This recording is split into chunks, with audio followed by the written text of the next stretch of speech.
warahmatullahi wabarakatuh. Halo semuanya, nama saya Kaila Nisa Aurelia dari kelas 11D.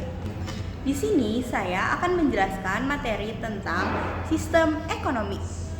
Sistem ekonomi adalah tata cara atau metode yang digunakan suatu negara untuk mengatur kegiatan produksi, distribusi, dan konsumsi barang atau jasa untuk memenuhi kebutuhan masyarakat dan kesejahteraan rakyat.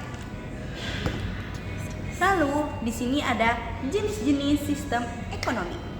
Yang pertama yaitu sistem ekonomi tradisional.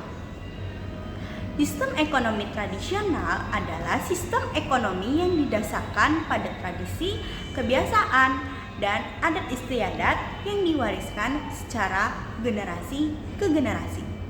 Lalu ada ciri-ciri dari sistem ekonomi. Ciri-ciri sistem ekonomi ada 3, yaitu teknik produksi yang dilakukan secara sederhana seperti bertani, berkebun, dan berburu. Yang kedua, mengandalkan sumber daya alam. Yang ketiga, produksinya terbatas. Lalu ada kelebihan dari sistem ekonomi tradisional. Yang pertama yaitu memotivasi masyarakat untuk menjadi produsen. Yang kedua, terhindar dari persaingan tidak sehat. Lalu yang ketiga yaitu perekonomian cenderung stabil.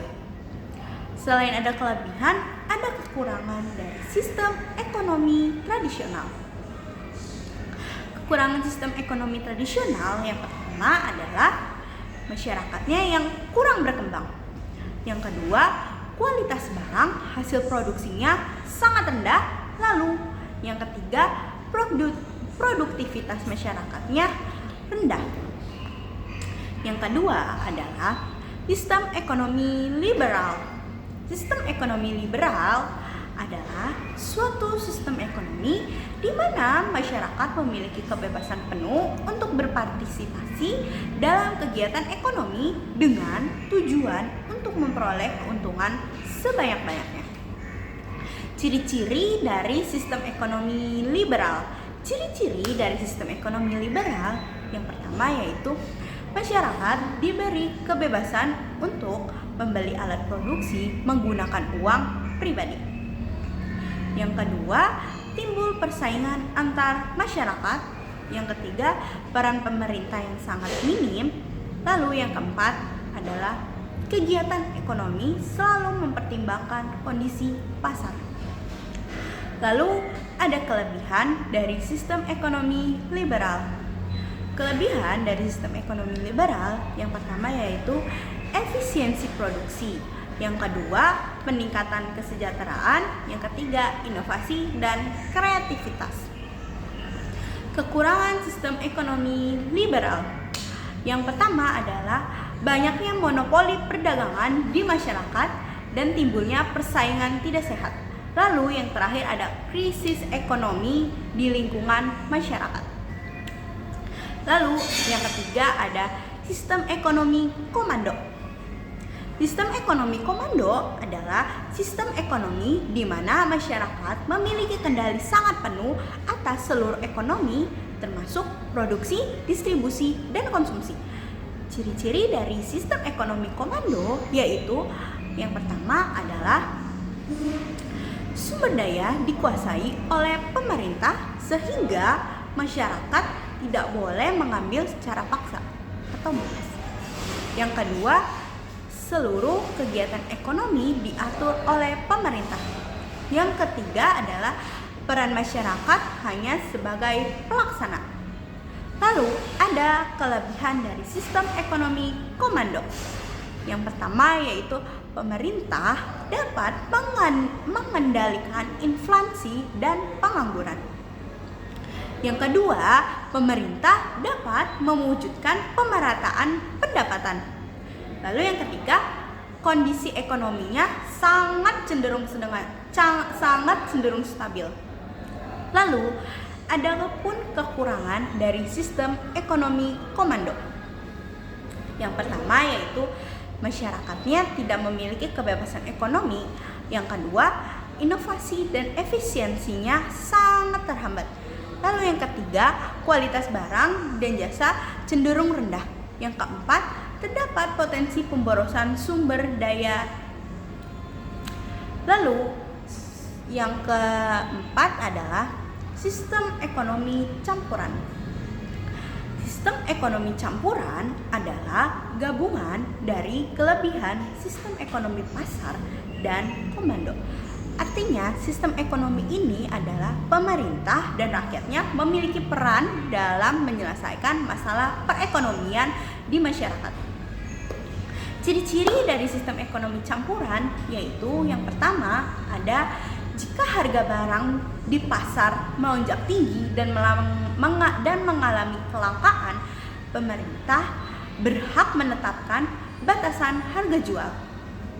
Lalu yang kedua, pemerintah, pihak swasta, atau masyarakat bekerja sama dalam mengatasi masalah perekonomian. Lalu ada kelebihan dari sistem ekonomi campuran. Yang pertama yaitu meningkatkan efisiensi sumber daya melalui mekanisme pasar. Yang kedua, mencapai keadilan sosial melalui intervensi pemerintah. Yang ketiga, menyediakan barang dan jasa publik yang mungkin tidak cukup dipasok oleh sektor swasta. Lalu selain ada kelebihan, ada kekurangan dari sistem ekonomi campuran. Yang pertama yaitu campur tangan pemerintah yang berlebihan dan dapat menyebabkan menghambat efisiensi pasar. Yang kedua, kesulitan dalam memenuhi kebutuhan masyarakat yang sangat beragam.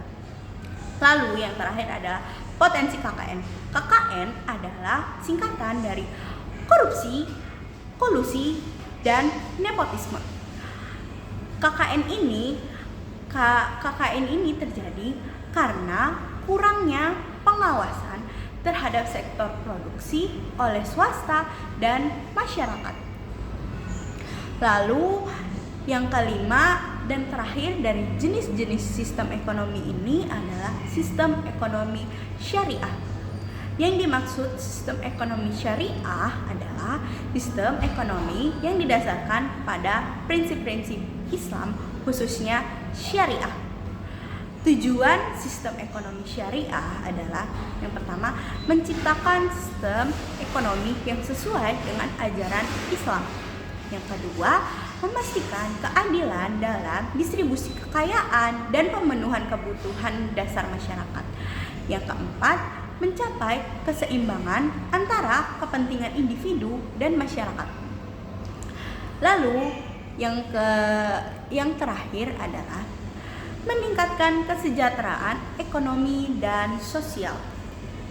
Lalu ada selanjutnya adalah sistem perekonomian di Indonesia, yaitu sistem perekonomian demokrasi Pancasila. Kalian tahu nggak sih pengertian sistem perekonomian demokrasi Pancasila? Sistem perekonomian demokrasi Pancasila merupakan sistem ekonomi yang menerapkan nilai-nilai dan moral Pancasila sebagai sumber referensi kegiatan dan kebijakan ekonomi. Ciri-ciri dari sistem ekonomi demokrasi Pancasila yang pertama yaitu etika dan nilai agama terlibat dalam keputusan perekonomian. Yang kedua, kebijakan ekonomi mengedepankan nilai kemanusiaan. Yang ketiga dan yang terakhir adalah kekayaan alam di bumi Indonesia dikuasai oleh negara untuk kemakmuran rakyat. Lalu ada kelebihan dan kekurangan dari sistem ekonomi demokrasi Pancasila.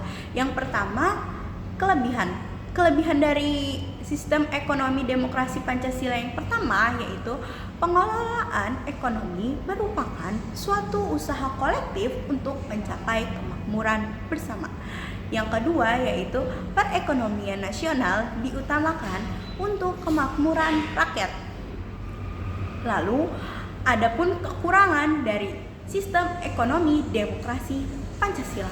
Yang pertama yaitu keputusan ekonomi diambil secara lambat karena perlu penyelarasan kepentingan bersama. Yang kedua yaitu perekonomian berjalan secara tidak efisien karena mengedepankan demokrasi yang relatif lama. Sekian dari PPT saya. Wassalamualaikum warahmatullahi wabarakatuh.